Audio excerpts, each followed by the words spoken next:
হযরতে ওমর রাদিয়াল্লাহু তাআলা আনহু, নাম জানেন তো না? ইসলামের যখন তিনি দ্বিতীয় খলিফা ছিলেন তখন ওনার সাম্রাজ্য ওমর রাদিয়াল্লাহু তাআলা আনহুর জামানায় অনেক দূর দূরান্তে ইসলামী সাম্রাজ্য ছড়ায় গেছিল, বিশাল এরিয়া। ওমর রাদিয়াল্লাহু তাআলা আনহুকে বলা হতো অর্ধ পৃথিবীর বাদশাহ। তার মানে ইসলামী খেলাফত ছিল অনেক বড়। তো প্রত্যেক অঞ্চলে মুসলমান ওমর রাদিয়াল্লাহু তাআলা আনহু থেকে নির্ধারিত গভর্নর ছিল। ওই গভর্নররা প্রতিনিয়ত বিভিন্ন বিষয়ের সিদ্ধান্তের জন্য তারা তাদের অঞ্চল থেকে দূত পাঠাইয়া, প্রতিনিধি পাঠাইয়া, ঘোড়া গাধা উটের পিঠে পাঠাইয়া, মদিনার মধ্যে পাঠাইয়া ওমর রাদিয়াল্লাহু তাআলা আনহুর কাছ থেকে রাষ্ট্রীয় ফরমান সিদ্ধান্ত নিত। এখন দূর দূরান্ত থেকে রওনা দিয়া এবার আইয়াস পৌঁছছে যে সময় মদিনায়, আজ 25 দিন, কথা বুঝেন নাই?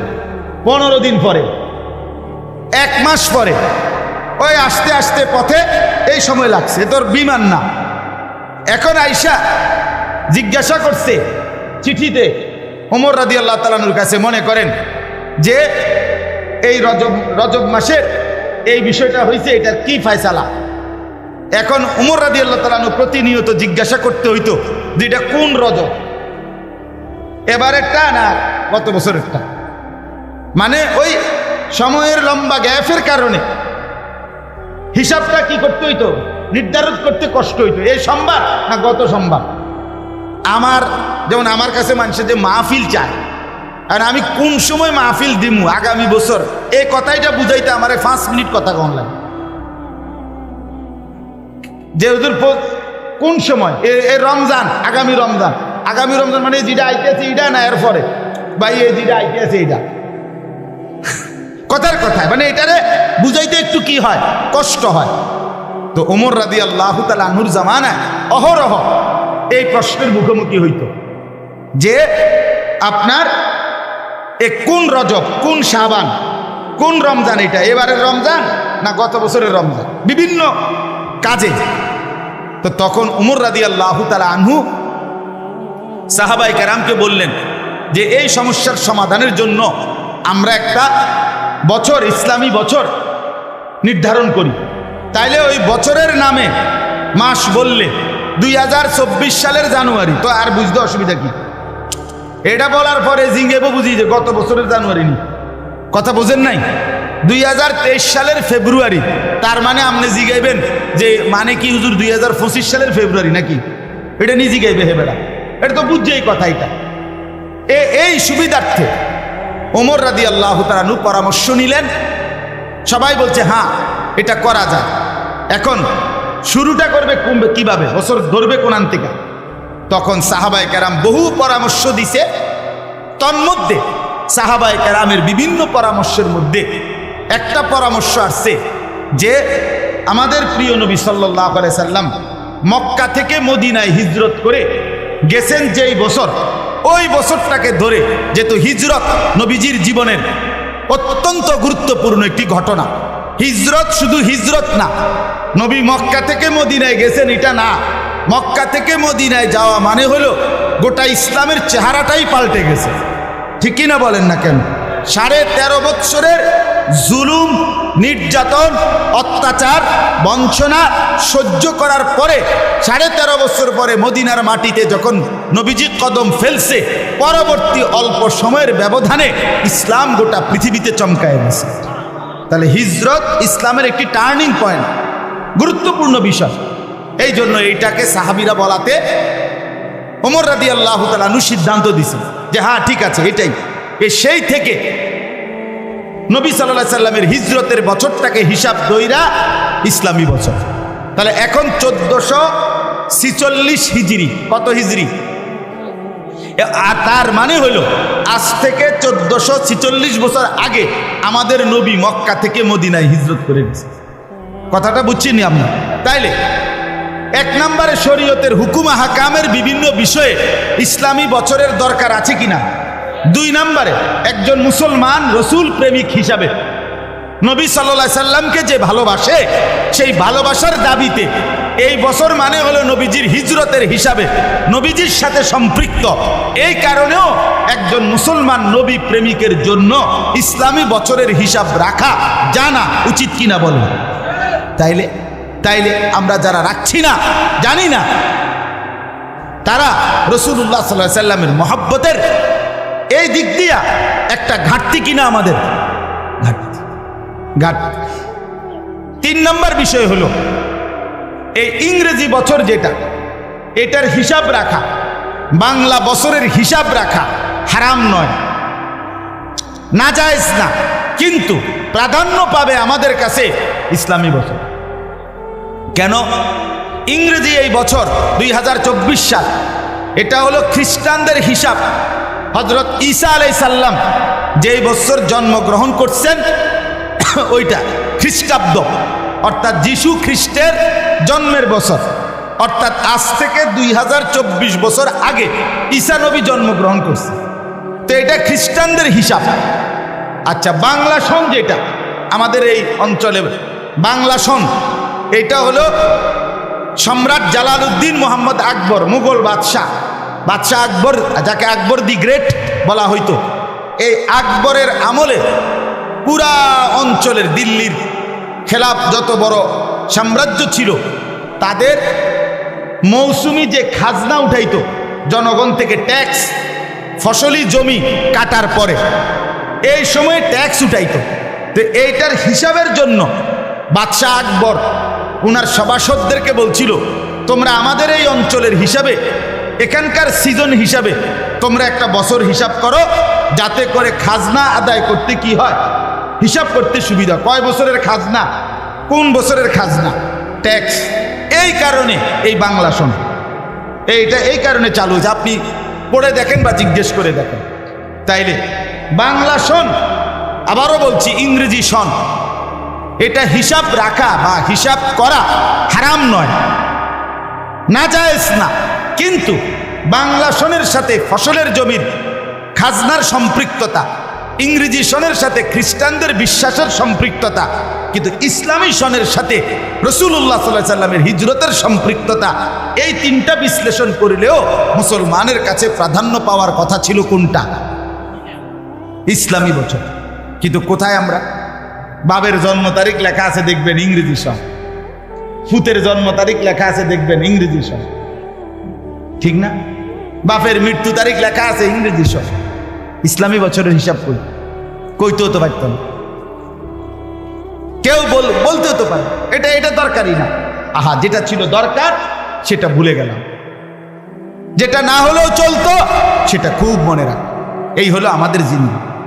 দুশ্মনের অব্যাহত প্রচারণা, মনে রাখবেন, সারা পৃথিবীর ইসলাম বিরোধী শক্তির পরিকল্পিত ধীরে ধীরে স্লো মোশনে তাদের প্রচারণার একটা কার্যকর সফলতা এটা, যে দুশ্মন বিভিন্ন বিষয়ে সুন্নত, যা নবীজির সাথে সম্পৃক্ত যেটা, সেটা আমাদের ভুলাইয়া দিছে, আর তাদের যেটা দেওয়া সেটা আমাদেরকে একদম মজবুত করে কলজার ভিতরে বসায় দিছে।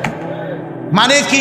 যেমন একটা 6 বছরের বাচ্চাও আর 90 বছরের বুড়াও, উনি ব্রাশ এবং টুথপেস্ট এটা চিনতে কোনোদিনও ভুল করে না, কিন্তু মিসওয়াক হাজারো লক্ষ মুসলমান রাসূলুল্লাহর এই সুন্নাত চেনেও না, বোঝেও না, গুরুত্বও দেয়, ভুলে গেছে। সুন্নাতকে মনে রাখছে বেরস আর টুথপেস্ট, এটা ভুলে না, এটা মনে থাকে। বোঝেন নাই কথা? ডাইনিং টেবিল চিনতে ভুল হয় না, দস্তরখান মনেই পড়ে না। এখন চলে নবীর প্রেমে এমনি ডোলন আর নাচন লরণ, এটা তো সহজ। বুঝেন নাই? রাসূলুল্লাহ সাল্লাল্লাহু আলাইহি সাল্লামের ভালোবাসায় আরো 10 কেজি জিলাপি বিরিয়ানি বাড়াইয়া দন, এটা সহজ, কারণ এটা তো খানা, এটা সমস্যা হয় না ভাইয়া, এটার লেগে লোক পাওয়া যাবে না। আমিও যদি কই আরো 50 কেজি জিলাপি বাড়াইয়া দিলে ভালো হয়, আসেননি কোনো ভাগ্যবান দিবেন? অমাক ভাগ্যবান মানে বহুত লোক পাওয়া যাবে, জিলাপি না, বিরিয়ানি না, খিচুড়ি না, কিন্তু রাসূলুল্লাহ সাল্লাল্লাহু আলাইহি সাল্লামের সুন্নাতকে ধরে ধরে জিন্দেগির মধ্যে আনা, সেটা জীবনে বাস্তবায়ন করা, সেটা কঠিন। আর এটাই ভালোবাসা, এটাই মহব্বত। তাইলে দস্তরখান আপনি চলেন, হাইটা ঘুরে মুসলমানের ঘরগুলোতে জিজ্ঞাসা করে দেখেন, চাচা আপনাদের দস্তরখানটা দেখান তো। 1000 ঘরে ঘুরে দেখেন, আপনি কয়টাতে পাবেন আপনার বিবেকে যা বলে দেখেন আপনি সাথে। আমার জীবনে, ছোট্ট জীবনে কত সময় দেখছি বলার পরে একটা লুঙ্গি এনে দিছি। বেটা লুঙ্গি কি দস্তরখান? বেটা এটা তো লুঙ্গি না, যে দুর্গন্ধওয়ালা বেটা এটা। গামছা কি দস্তরখান? গামছা তো গামছা। আশ্চর্য। তার মানে মিসওয়াক চিনলই না, মিসওয়াক চিনলই না। অথচ রাসূলুল্লাহ সাল্লাল্লাহু আলাইহি সাল্লাম যেদিন এই পৃথিবী থেকে ইন্তেকাল করেন, বিদায় নেন, মালাকুল মউত আজরাইল যেদিন নবীর রূহ কবজ করছে, খোদার কসম বাপ, আল্লাহর কসম, নবীজির হাতে শেষ যেই আমলটা ছিল, আমাদের নবী শেষ নবী, শেষ নবীর শেষ আমল কি? মিসওয়াক। আখিরি নবীর আখিরি আমল কি বলেন? মিসওয়াক। মিসওয়াক। নবীজি মিসওয়াক করা অবস্থায় নবীজির জান চলে গেছে। রাসূলুল্লাহ সাল্লাল্লাহু আলাইহি সাল্লামের শেষ আমল ছিল। কেন ভুলে গেলেন? কেন মন চায় না মিসওয়াক করতে? ব্রাশ কেন ভুল হয় না বলেন মুসলমান? নবী সাল্লাল্লাহু আলাইহি সাল্লাম হাদিসে আছে, নবীজি বলছে, জিবরাইল আমার কাছে যতবার আসছে ততবার কসম নবী বলছে, যাওয়ার সময় আমারে বলে গেছে, ইয়া রাসূলুল্লাহ মিসওয়াক করতে ভুলবেন না। শুধু কোরআন নাজিল করছে জিবরাইল 24,000 বার। কয় হাজার বার? 24,000 বার কোরআনের শব্দ আয়াত নিয়ে জিবরাইল নবীজির কাছে আসছে। যাওয়ার সময় বলে গেছে মিসওয়াকের কথা। রাসূলুল্লাহ সাল্লাল্লাহু আলাইহি সাল্লাম বলছে, মিসওয়াকের 70টা পুরস্কার আছে। কয়টা? কথা বলেন না। 70টা পুরস্কার। 69টা পুরস্কার আল্লাহ আখিরাতে দিবে। একটা পুরস্কার দুনিয়ায় মিসওয়াকের, সেই একটা পুরস্কার হলো মৃত্যুর সময় আল্লাহ তাআলা মিসওয়াক যে নিয়মিত করবে তার জবানে কালেমায়ে শাহাদাত উচ্চারণ করায় দিবে। 80 বছর বেরস কইরা এটা মিলবো তো? হ্যাঁ, না না, বেরস আর আবাল হইতো না। বেরস বেরসই থাকে। বেরস আর কি দুধ আবাল হইতো না, বেরসই থাকে। অতএব আপনি বলেন বাপ, যেটা সুন্নাত, যেটা রাসূলুল্লাহ সাল্লাল্লাহু আলাইহি সাল্লামের তরিকা, এটা ভুলে গেলেন কেন? ওমা আরসালনা মির রাসূলিন ইল্লা লিইউতাআ বিইذনিল্লাহ। আল্লাহ কোরআনে বলছে, আমি রাসূল পাঠাইছি শুধু একটা উদ্দেশ্যে, যে আমার বান্দারা আমার হুকুমে রাসূলের আনুগত্য করবে। আর কোনো উদ্দেশ্যে পাঠাই নাই, আর কোনো উদ্দেশ্যে পাঠাই নাই। আমার বাপ, আপনাদের কাছে আমি অনুরোধ করছি, ইসলামী বছরের কথা বলাতে মনে হইল, এই জন্য বললাম যে রাসূলুল্লাহ সাল্লাল্লাহু আলাইহি সাল্লামের সম্পৃক্ত বিষয় কত সুন্নাত, কত সুন্নাত। বাম পাও দিয়া বাথরুমে ঢুকতে আপনার মনে থাকে না কেন? আপনি নবীকে ভালোবাসেন না? ডান পাও দিয়া বাথরুম থেকে বের হইতে আপনার মনে থাকে না কেন? কেন থাকবে না মনে? রাসূলুল্লাহ সাল্লাল্লাহু আলাইহি সাল্লামের সুন্নাত। যুবক ভাই, তোমার চুল কোনোদিন নবীর মতো রাখবার কথা মনে পড়লো না কেন? দাড়ি কাটেন যারা, ওই মুসলমান, নবী সাল্লাল্লাহু আলাইহি সাল্লামের মতো চেহারা বানানোর মতো মানসিকতা হলো না কেন? কারে সাজাইলেন? কার থেকে শিখে দাড়ি কাটলেন? কার থেকে বলেন?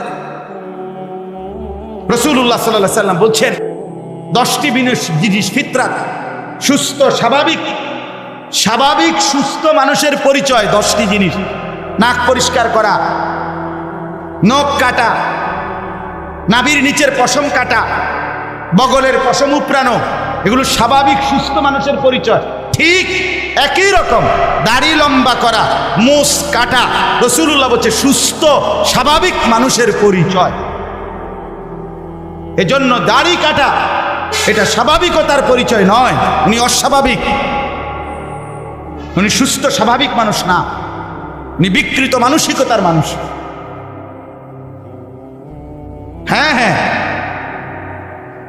কিতাবে আছে, তারিখে আছে, রাসূলুল্লাহ সাল্লাল্লাহু আলাইহি সাল্লামের দরবারে পারস্য থেকে দুইজন লোক অগ্নিপূজক নবীজির কাছে আসছেন।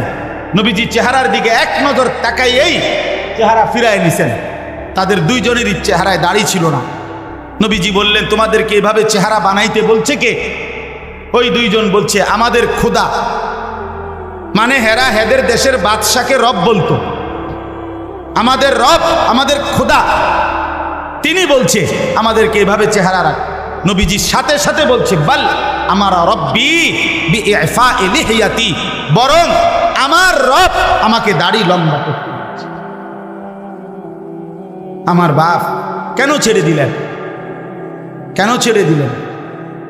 আপনি যদি কোন হুজুর ইডি ছাড়া আর কথা নাই, আছে তো আগে যেটি কইছি, বুঝেন না কথাটা?